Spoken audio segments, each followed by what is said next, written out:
Well, I think civil society and getting not just the usual suspects involved in smart specialization is really critical, because I think it's something that we often overlook. We'll get the academics from the universities in the region. We get people from the regional governments, or the people from the agencies, the enterprise agencies that are supporting uh, the sort of whole process of designing a strategy involved. We'll get companies involved, often the usual suspects, bigger companies, multinationals, some startups, spin-offs from universities.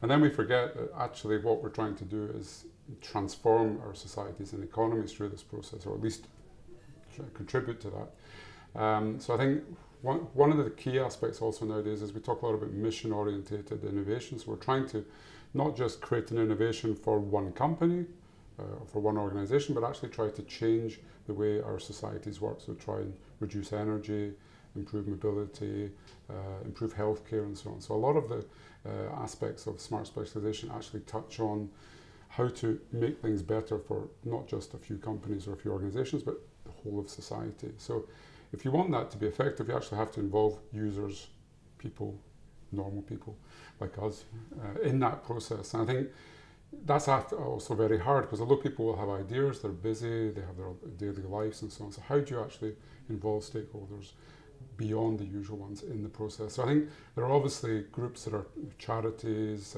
organisations from the environmental sector, or shelter, for instance. In the Scottish case, we'll be looking after people who are homeless, so maybe we can design a new technology for helping homeless people reintegrate society, find new ways to identify where they're at risk and so on.